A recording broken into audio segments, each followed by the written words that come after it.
Good evening, ladies and gentlemen. Is everyone doing okay today? Sweet. I won't keep you too long. Hands me, but I won't. My name's McNally. I am the General Manager of Skydive Nimsdai, and today I'm joined by Mike French, who's one of our lead instructors, and Hans Donner, who's one of the customers on the expedition this year, or last year, should I say. What we're going to do on this presentation is we're going to take you through the Himalayas and give you that experience of the Skydive Nimsdai experience. This session blends a mixture of stories, equipment, safety, auction equipment, and personal feelings. And that's been 29 years in the making. Absolutely just amazing. I just lost for words. Looking out the window at an amazing view. And then I climbed out onto the edge of the skid, stood there for a few seconds. Amazing. It was incredible, blew my mind. It was even better than I thought it would be. It was hard to focus on the task, and the only way I can describe it is absolutely breathtaking.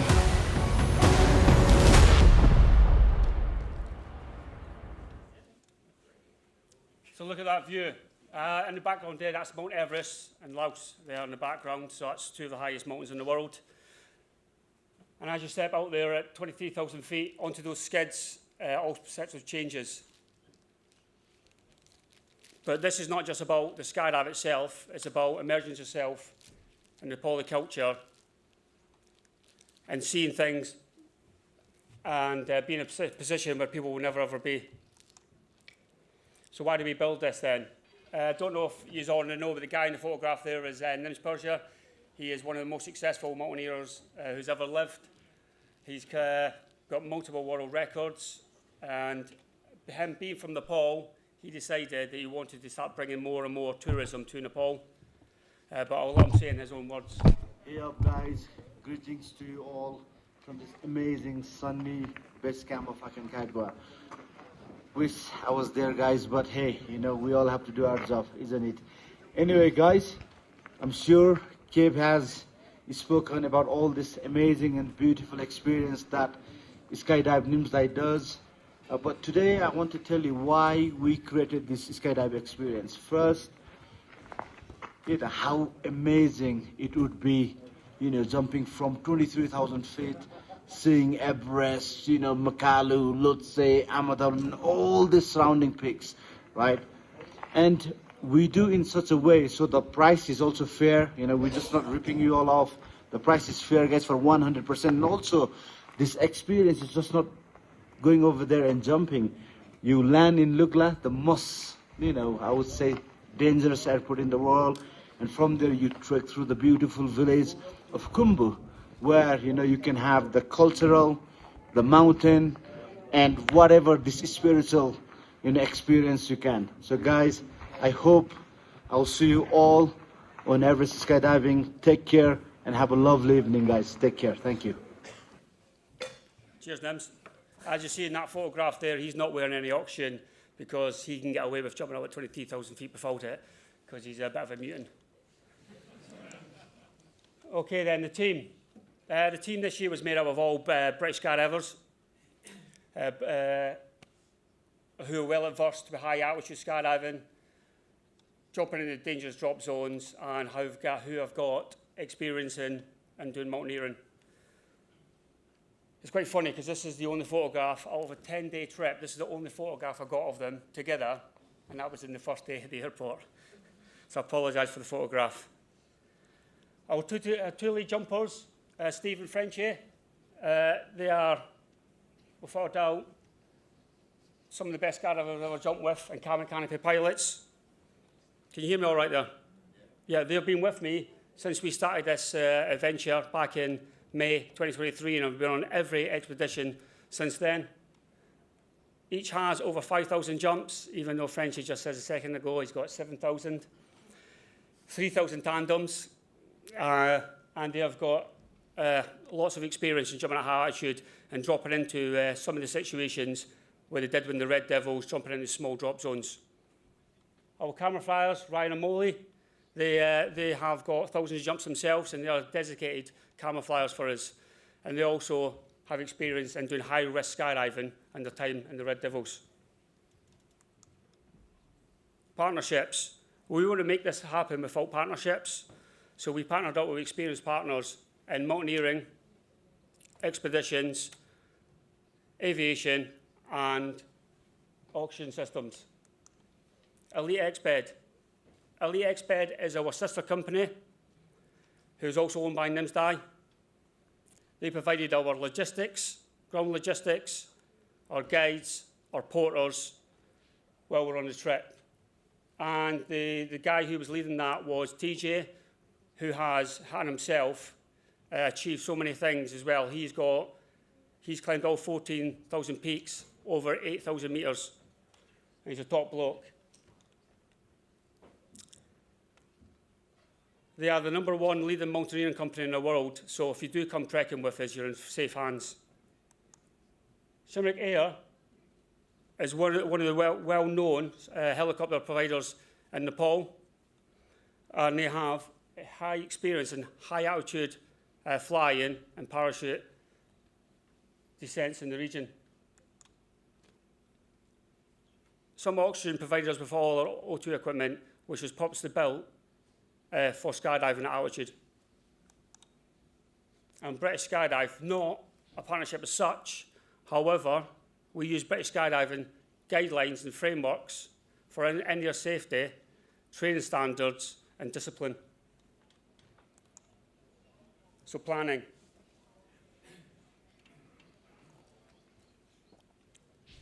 Once before we even get to Nepal, we have to start thinking about things like planning. These are some of the things we need to think. We only have a seasonal window of May and October. This is due to the weather conditions. In the winter, it's too cold to conduct safe skydiving. And in the summer, the monsoon season brings heavy rain and poor visibility. We have to take all our skydiving equipment, oxygen, and safety gear all the way to Nepal internationally, fly over there. Then we need to check it all over, ensure we have the correct number of equipment, such as oxygen cylinders, masks, rigs, and we've got to get it up the mountain. There's only two ways to do that. It's either on foot, which takes a long time, what we've got to do with the O2 cylinders because the helicopters can't take them, or it's by helicopter, which is pretty expensive. So that's our two options. Aviation. As it says before, we need to partner up with a helicopter company. We have to create a memorandum of understanding, ensuring that we have that aircraft for the period we're there. And we've got to build in flexibility just in case we get bad weather days or a helicopter has to go up the mountain and rescue someone at one of the camps, which happens quite frequently. Personnel. We need to have all the correct number of guides, instructors, videographers, porters, and ground support team to support all our clients' needs. In transit, we have got to make sure we've got all the transport while we're in Nepal. We've also chartered our own personal flight from Kathmandu to Lukla. We do this because it minimises the waiting time and any airport delays, so that's why we book our own plane. And then we've got to make sure all the helicopters are up and running when we're up there. Accommodation. We've got to pre-book all the accommodation, including meals, focus on nutrition, hydration, and making sure everyone gets the right amount of rest when they're on the ground. And med plan. We've got to get, when we're out in Nepal, we get a recognised provider to give us medical support at the drop zone, making sure all the kit and equipment is there. We've got a maintenance procedure in place, using our air assets as well, just in case we need to. So, permits, this is the bane of my life, this is in Nepal. As well as partnerships and planning, we've got to make sure the actual expedition runs safely and legal, and we have the correct documentation. So, aviation. All our skydiving operations are fully approved to fly within Himalayan airspace. We work closely with CAN, so there's Civil Aviation Nepal, and helicopter companies, making sure we have the correct flight plan, descent, altitude, and basically all the airframes in and around the area are not moving into our territory for the skydiving. Park permits. So the park is in a UNESEC World Heritage Site, so we have to make sure we have all the permits to enter that park, ensuring we have to stick by environmental and what's it called?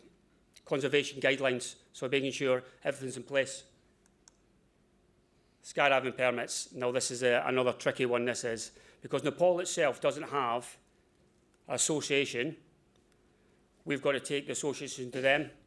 Now, it's easier said than done, because like I say, there's not very many people in Nepal who know much about skydiving. But we basically tell them we're going to stick by the guidelines of the USPA or the BPA, the BS, which we would do, because all instructors are British Skydiving members and qualified TIs and camera flyers. As well as that, we need to prove that everyone is qualified, so all instructors have got documentations in place, and make sure all the clients' documentation in place to prove that they've qualified enough to actually go up and jump in the Himalayas. And our jump schedule safe and run properly. We also coordinate with legal and local authorities, ensuring they're happy with us in the region. We've had it in the past where we've been up there flying our drone around. We're coming towards the end of our experience, and then we had some local mayor come up with some armed guards, and he decided to say, "Why are you flying a drone around?" Obviously, we bought the permit, which cost quite a lot of money, but because he never knew about it, he then basically told us to shut down. So he then went away. So what we did is we go back in the helicopter and started jumping again. We completed our jumps. And then as he come back up with his armed guards again, we jumped in a helicopter and just flew away and left them up the mountain. We left them with our liaison officer up there, and the liaison, he got arrested and put to jail, but he got let out after $1,000. So that's how it works in Nepal. But that guy's been fired since for not making sure the experience runs smoothly. So we've got new guys in place, and with TG up in the mountain, it's good as gold. Nothing's going to stop us from cracking on. And customs, this is the new one they put in for the last one in October. We have to fill in forms when we're bringing all our skydiving and auction equipment in, so it goes through customs smoothly. Okay, the journey. So the journey itself then took 10 days in total. And this is starting from Kathmandu. When you get there, with your welcome dinner, you arrive in until your celebrational dinner at the end in Kathmandu, 10 days in total. And it's broken into 5 stages. So it's your arrival, we'll go into a bit more, but your arrival, when you go into Kathmandu, you get your welcome brief and your welcome dinner. Your trek, after flying up to Lukla, you do your trek. Your acclimatisation process, which is where you learn all your briefs and have a look around the drop zone. Your return flight back down the mountain. The jumps, I forgot the jumps, that's the most important part. Your jumps. And then the return flight back down the mountain in the helicopter you were skydiving in. And here's a little bit of it now.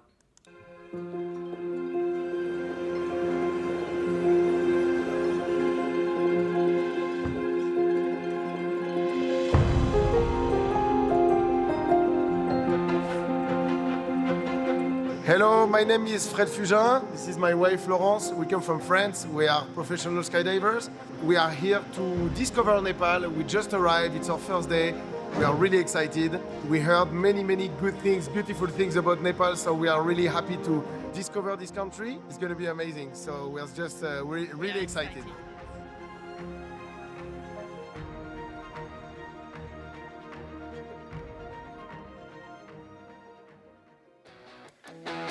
Hi guys, my name's Stephen Handley. I'm the tandem instructor for this trip up to Saimboche this year.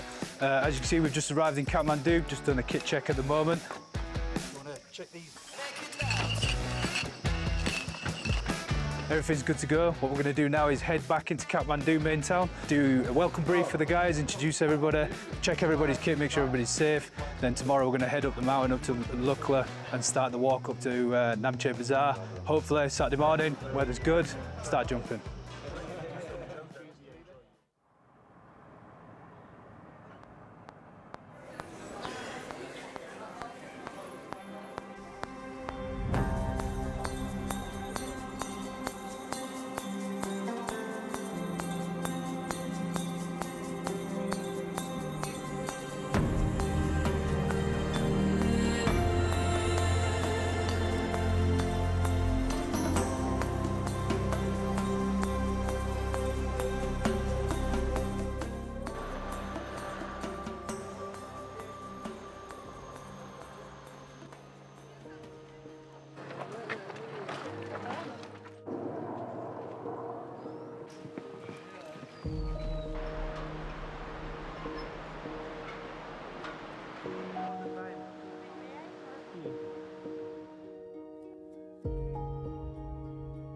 How are you feeling looking at the bridge?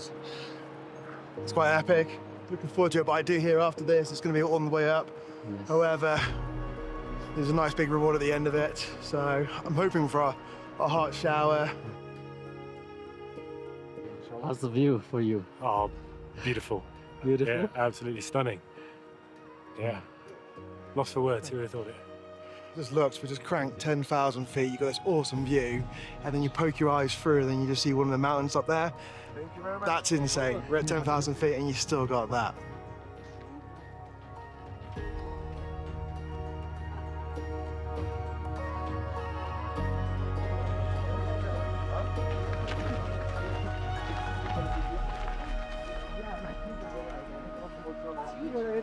It's you.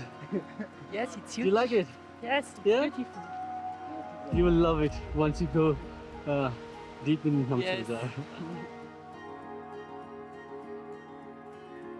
Welcome to Namche.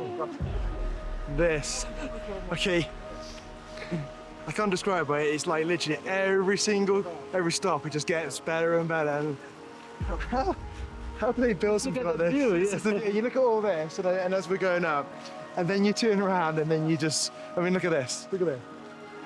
Oh man, what a place. I tell you what, even if you just come to here, do it. Just do it. Lost for words.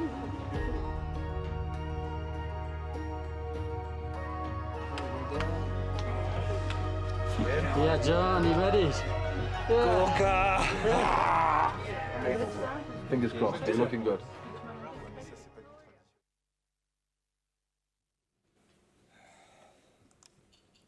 So the trek to the DZ then. So as we said, well, as Kez said, once you arrive at Kathmandu, we have the welcome dinner. The next morning, up nice and early, before it's light, you get your little pack breakfast to take with you onto the aircraft, and we fly to Lukla. And then from Lukla, it's 2 days trek.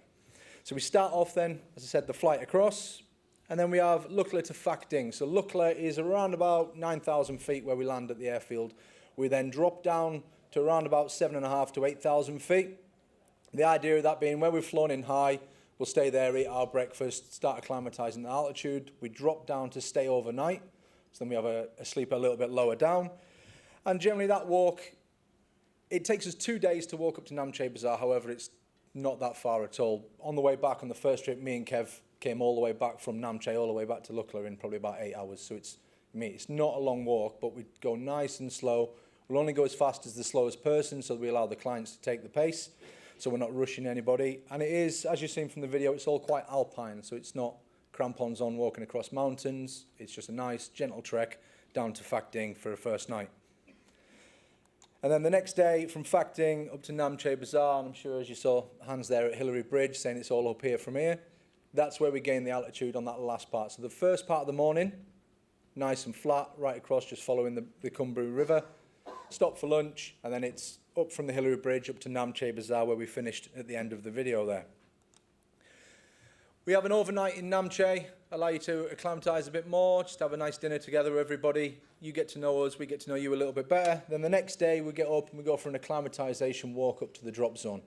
So Namche is around about, as I said, about 11,000 feet, maybe a little bit higher, 11,500 feet. The drop zone's at 12,400, so 12,400 feet. We walk up to there, drop Steve off because he doesn't want to walk anymore. He goes through all the kit and equipment, make sure everything's there as we need it to be, lace it all out, ready for what we do then. We walk up a little bit higher, up to the Everest Viewpoint Hotel. And this is right in front of the mountain. Beautiful place. Highest piano in the world, so if anyone plays the piano, you get to play the highest piano in the world in the hotel. Stop for a bit of a lunch, bit of a coffee, sit around there for a little bit, again, a bit more acclimatisation, and then we walk back down to the DZ, and that is where we begin all our briefs. So we do all the oxygen briefs, we brief you on the landing area, and just generally have a little bit of a walk around and get to know the place. So then, as I said about acclimatisation, so the ascent, say again. As I say about the acclimatisation, so the ascent then, it is all nice and slow. Everything's really slow at your pace. We want to make sure that you get there in one piece and you actually enjoy the walk. It's about being out there and actually enjoying the country, enjoying the countryside. So we don't want to push you to the point where you're thinking, I don't want to be here anymore. We monitor you throughout as well. So we have the heart rate monitors. We also have the SpO2 monitors. So at each stop, we're stopping for lunch. We're checking your blood oxygen levels, making sure you're all good to go. We also have the guides who will carry the oxygen.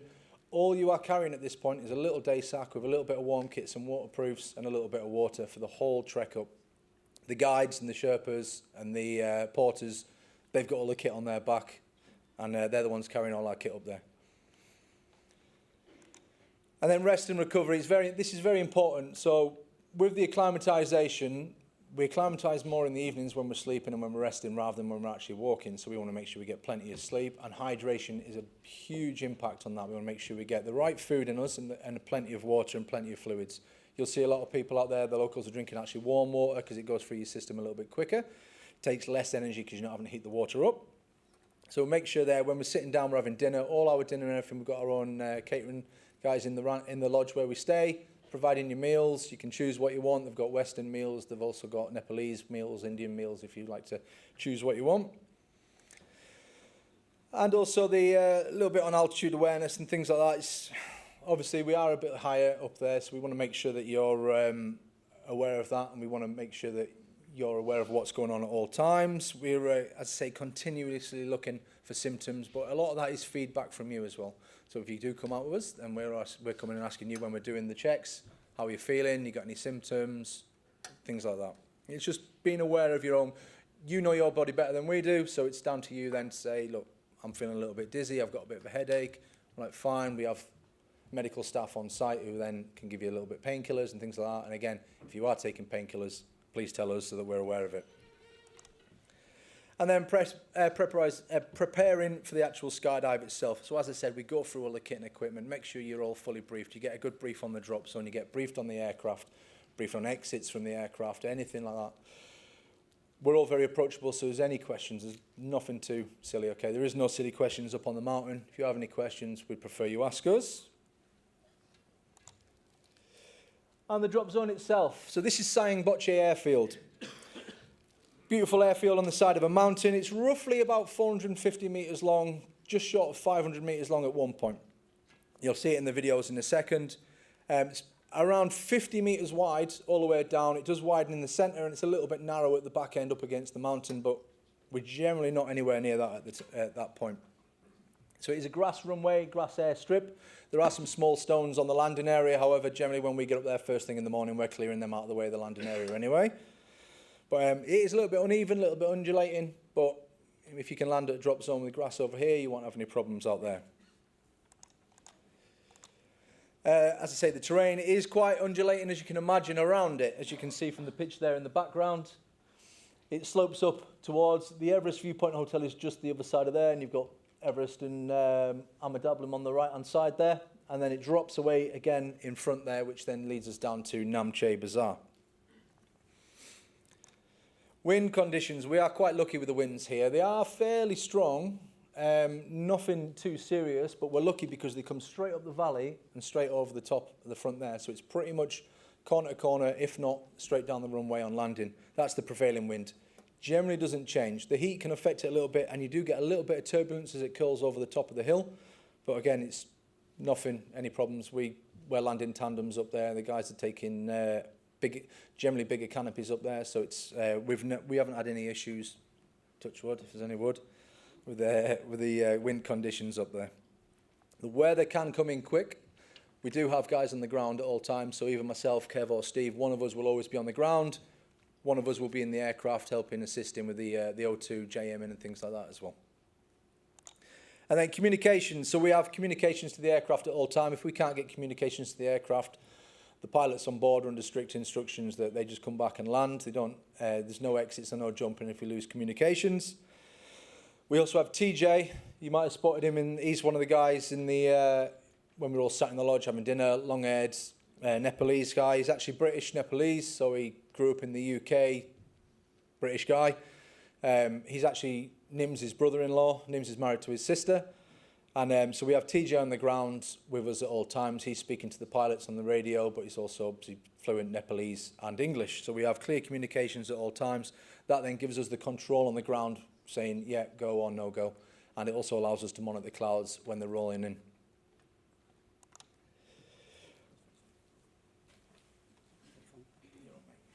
So the aircraft, this is the aircraft we use. It's the AS350, or some of you spotters might know it as the H125. It's the same aircraft, basically. We use this for its high performance at high altitude and its excellent weight to power ratio. It's used across the whole of the Himalayas, and this is what they use for getting up and down from Kathmandu, Lukla, up to the different camps, base camps and around Mount Everest. The pilots, all the flights are piloted by highly experienced mountain and skydiving pilots. They know the area very, very well. They fly up and down it every single day.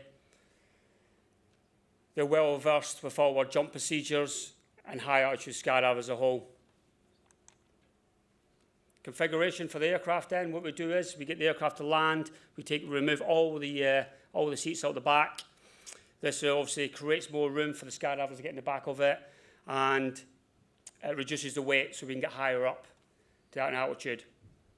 We also remove the two side doors on the left. On the last experience, the pilot didn't want the front left taken off because he was a bit cold. He wanted a little bit of a wind break, so we only took the rear left off. But we like to take both off so that they have enough room getting on and off the aircraft. It's a lot easier then when we're up at altitude. And we also fit some seat belts so no one's hanging out the back of the aircraft as we're going up, and we obviously release them once we get the altitude.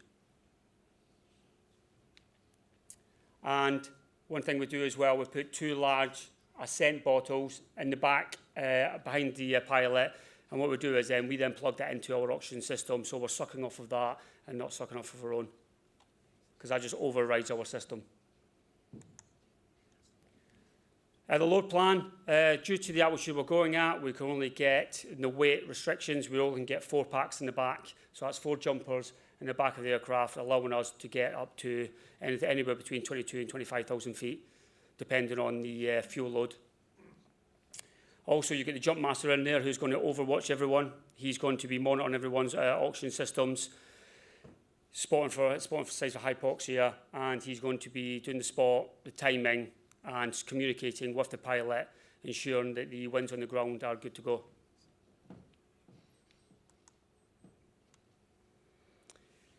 So, as it says there, there's a strict weight restriction in the aircraft, and basically, there's a no-go situation. The pilot knows exactly if he's not got communications with, as Fincher says, with the ground, or not someone in the back's having any sort of issues, he'll just bring the aircraft straight down. And he's got continuing communication between the ground and the jump master.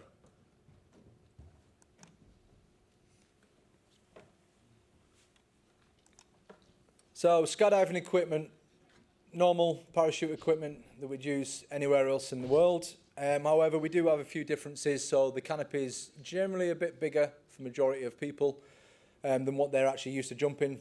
Tandem canopies, for example, we're using Sigmund 395, so big old tandem parachutes, and we have a 60-inch drogue on it as well, so it's a lot bigger drogue.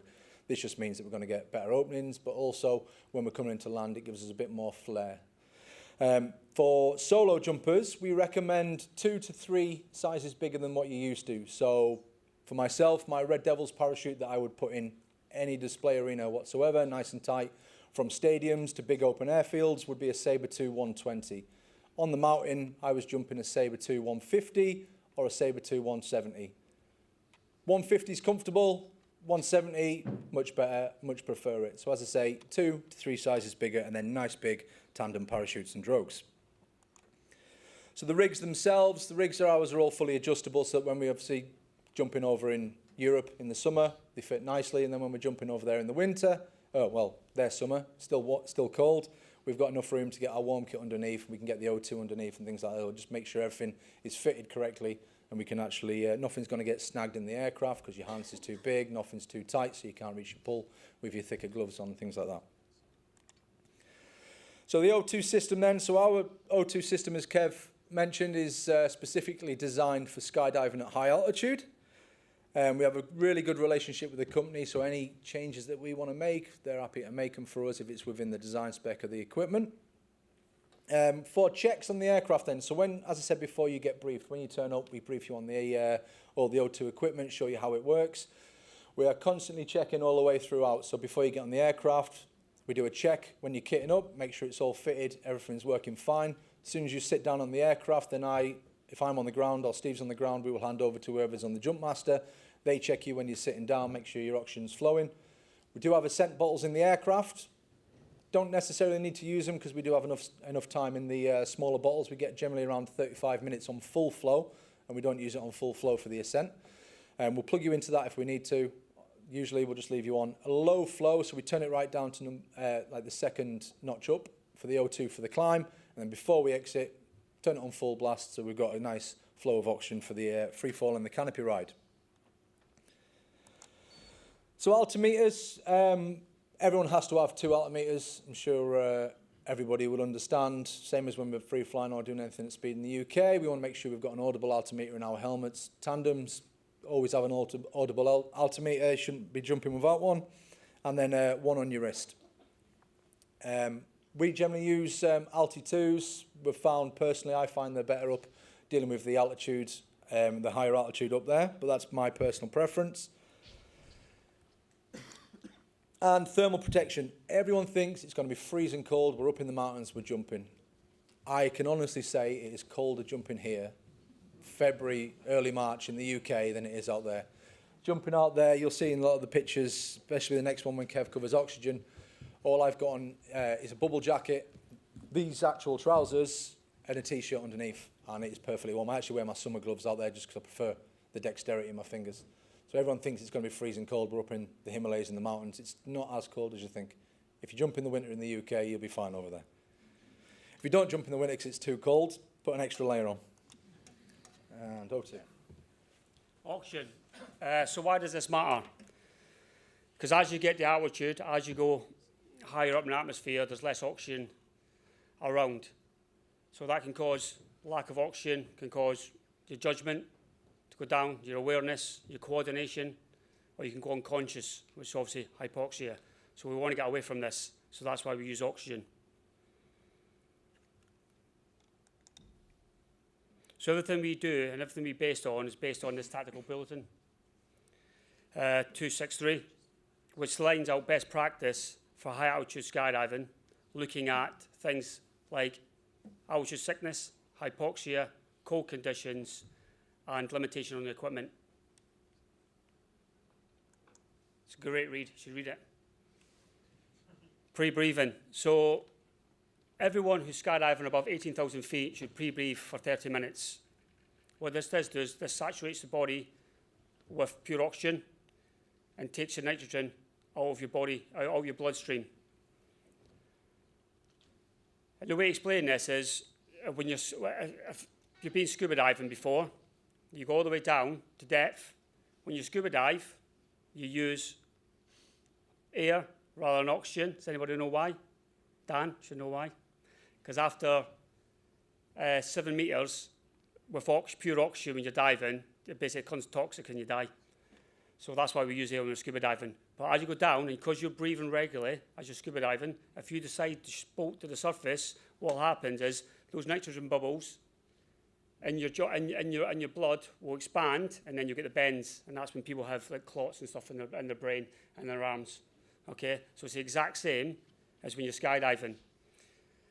But the thing we do is we don't have a closed-sized cabin, so basically we're not under pressure at any stage. You are breathing the same atmosphere around you all the time, and it takes us 15 to 20 minutes to get to that altitude we need. So we can't get decompression sickness at all. So people worry about that, and they're like, you need to pre-breathe before you go up.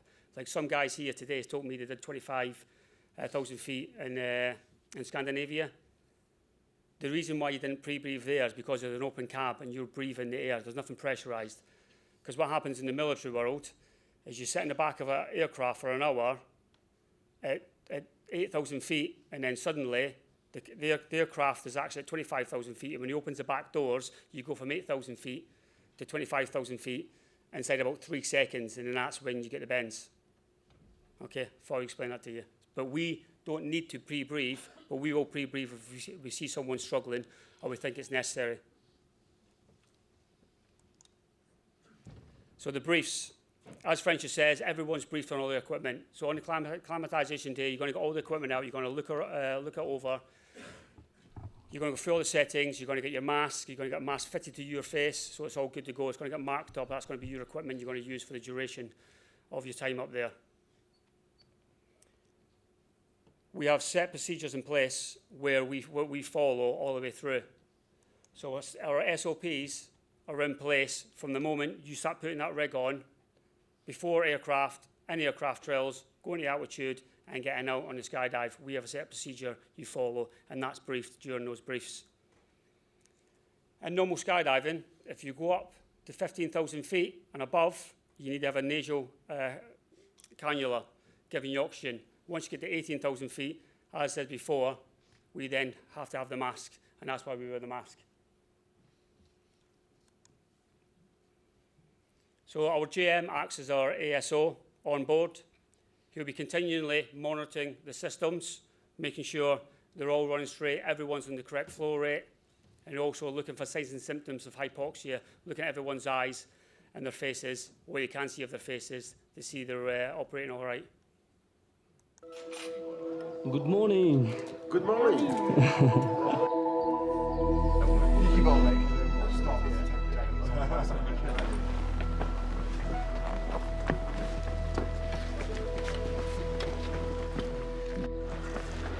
I mean, to be honest, I'm doing quite well, I think. Just got to remember to keep looking every now and then, because you see that, which we saw yesterday, and then literally that behind you. Every single sort of moment is just phenomenal. So, yeah, it's just it's good.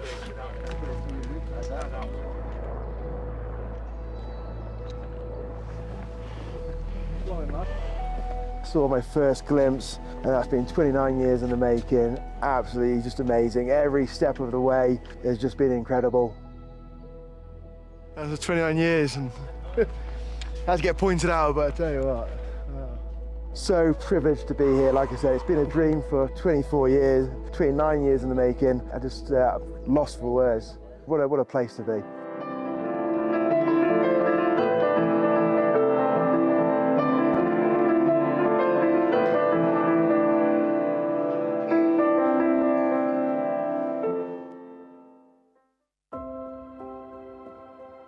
The guys are currently trying all the oxygen system. They had a DZ brief, oxygen brief, jump plan brief, landing brief, all that good stuff to make sure tomorrow, hopefully, the weather stays good, we get some jumps in and we smash it out.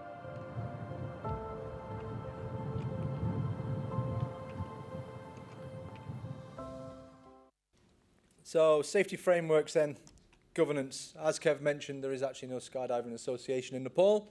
So we take ours with us. Myself, Steve, and Kev, and the two other guys all being ex-military as well. We've got all the military experience behind us, and all British skydiving instructors. So we'll always follow British skydiving guidelines whenever we're doing any jumps, no matter where we are in the world, just because we know how it works, we know it's safe, we know we're happy with it, and we know it's safer for our clients that come with us as well.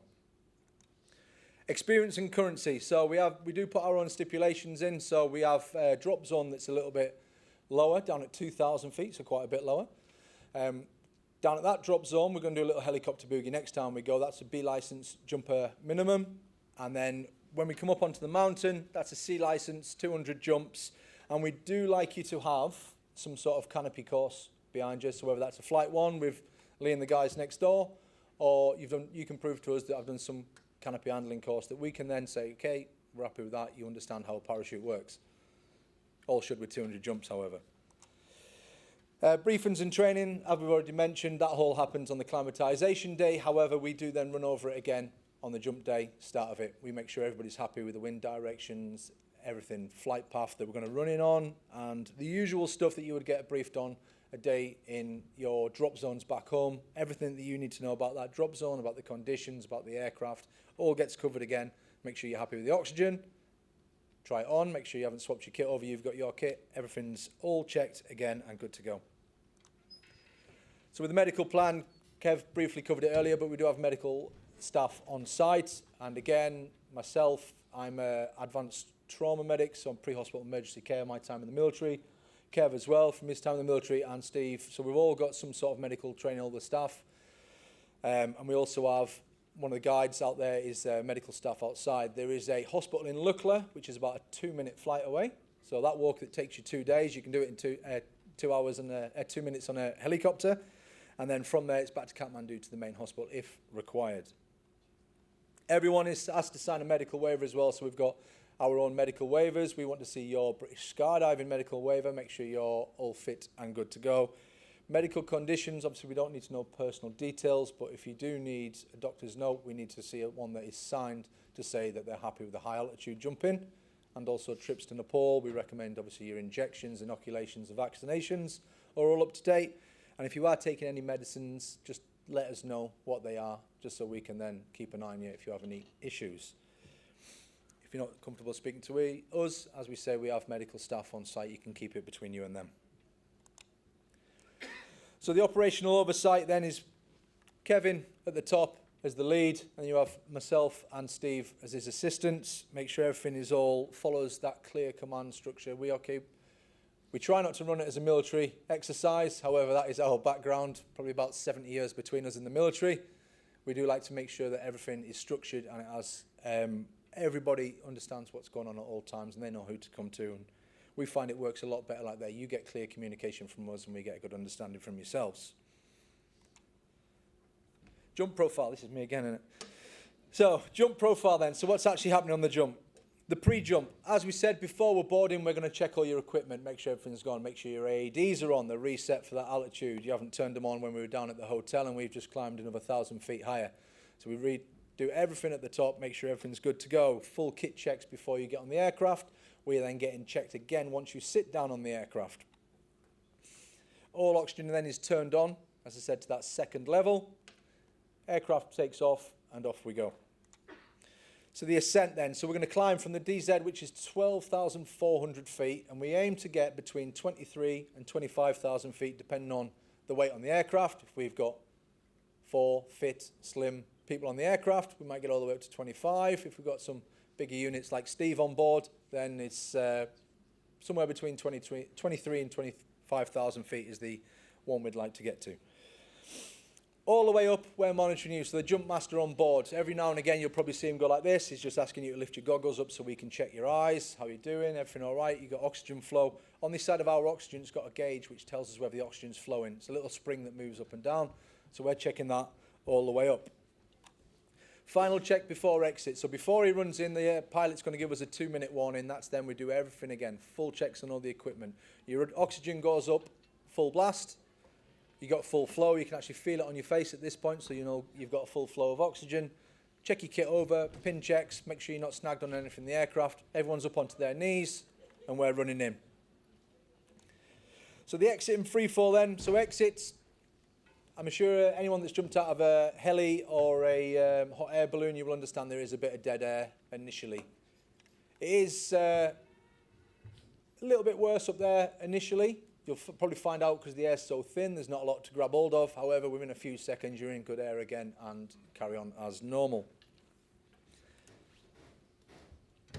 One thing I'll say, the free fall, what we generally find is because we'll do a couple of jumps each. Some people have 4 jumps. It's down to yourselves what you're willing to do. The first jump, everyone goes out, nice bit of free fall, opens the parachute, nice safe landings. The second jump, everyone always wants to know, can I pull a little bit higher? Can I have a little fly around? We can, but not too high. We don't want to be too high, running out of oxygen, things like that. So we do have like a little bracket where we say, okay, you pull no higher than this, down to what the safe opening altitude is anyway. And that way then you can have a nice look around, enjoy the views, you've got all the mountains around you, get yourself in a nice holding area, ready for your landing pattern. Landing patterns, nice and predictable. We don't want to see any big riser turns or anything like that.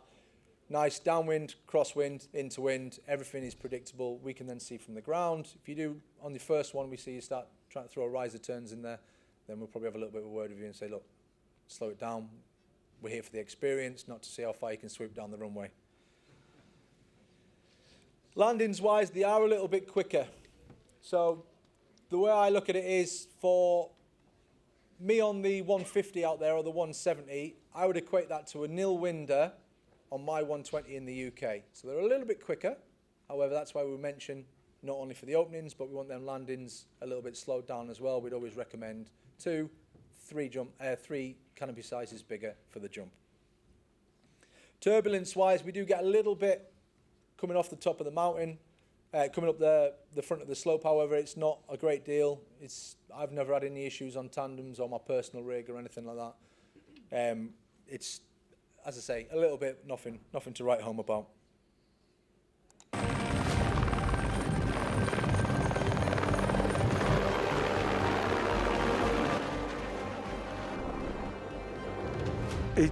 You're just sat there looking out the window at an amazing view. Jump master climbs out, and then I climbed out onto the edge of the skid, stood there for a few seconds. Amazing, what an absolute rush.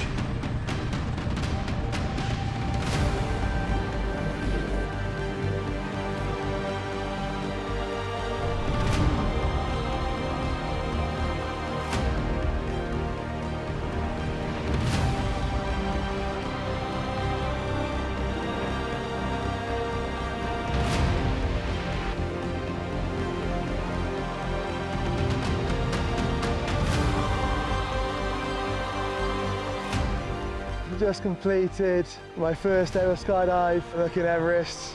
It was hard to focus on the task, and the only way I can describe it is absolutely breathtaking.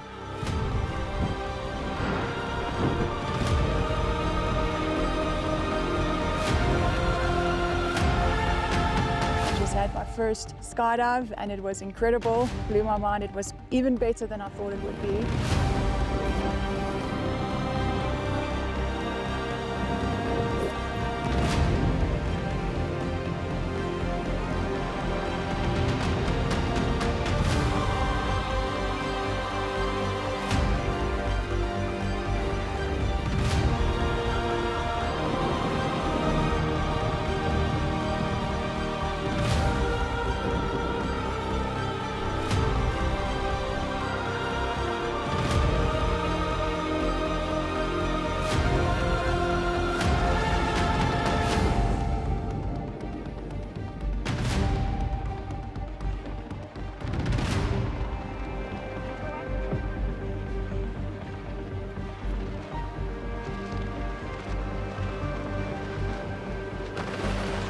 We exited a bit far from the drop zone, but with the wingsuit it was really nice to come back, and we had plenty of time to look at the Everest and Amanda Blanc, so it was beautiful. It was so nice. Wow, it's super impressive, the mountains, so beautiful, super close. It's amazing. The view up there is stunning. Absolutely worth it.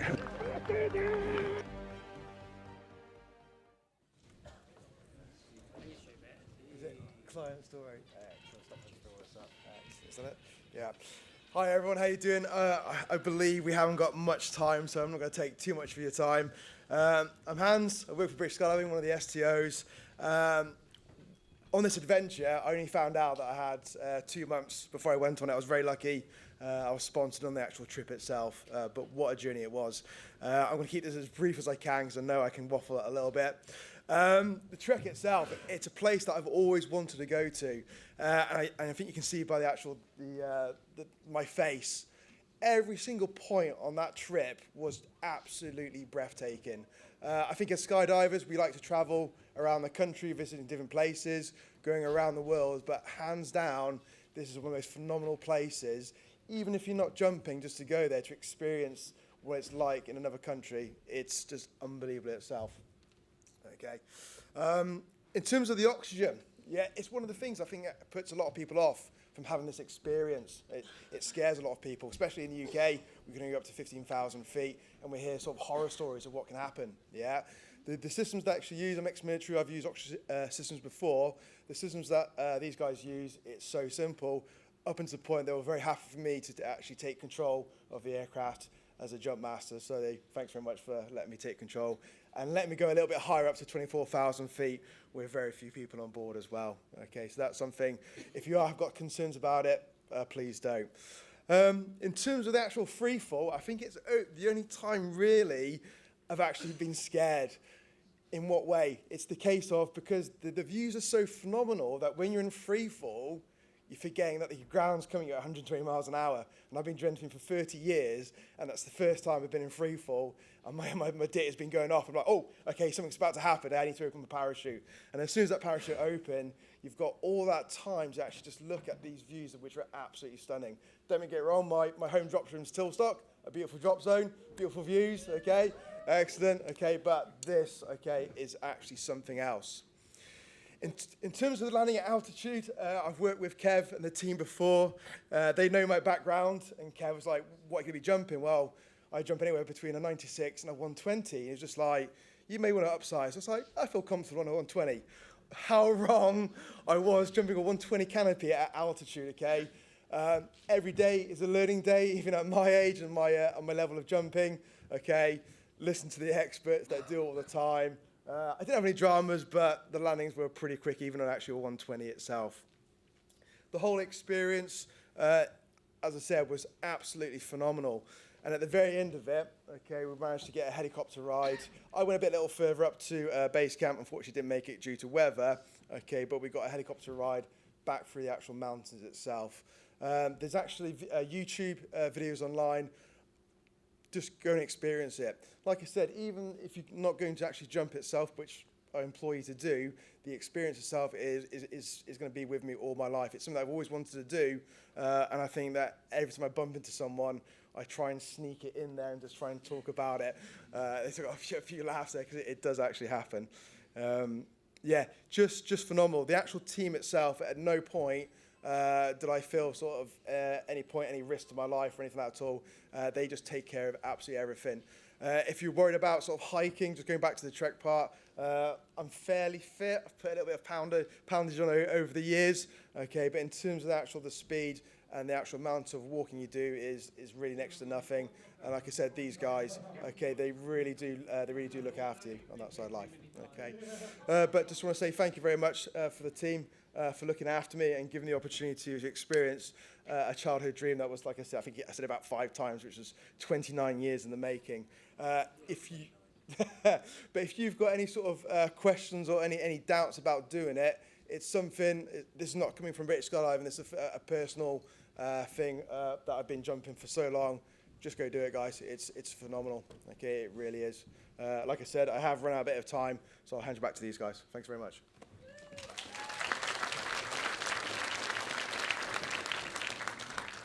So we have, like I say, we're running out of a bit of time here. I'll get it going. We also have special guests every time, pretty much. We always have some sort of skydivers who are well known come with us. This time it was Fred and Lawrence, who were absolutely unbelievable. And if you talk about YouTube videos, see some of the Red Bull stuff he's done, it's unbelievable. I'll use the last little bit of video. It was amazing to see. The culture is incredible. I have a very deep appreciation of the culture and the religion and the customs of Nepal, and I really have enjoyed meeting every single person here that's gone out of their way to make this trip extra special for me. So yes, it's just been an incredible journey. Everything is smooth, everything is very well planned out, and it's been very comfortable. Like I said, everything so far. The team here are just absolutely phenomenal. I've never seen anything like it. You know, we talked about, you know, starting from Looker to getting you here. Every single step of the way, they're just literally with you. I've made friends for life, it's unbelievable. And then going back to Sue's, wow, what an opportunity you've given to me. You've given me a boyhood dream. And again, thanks to my parents. Yeah, it'd be awesome. He'd be so proud, man.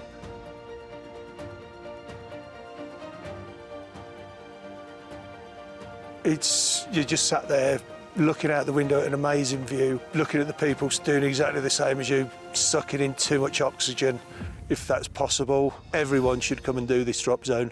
It's the best in the world. The views are spectacular, the people are great. It is absolutely amazing country. Come and do it. You've got to do it, this place. It's amazing.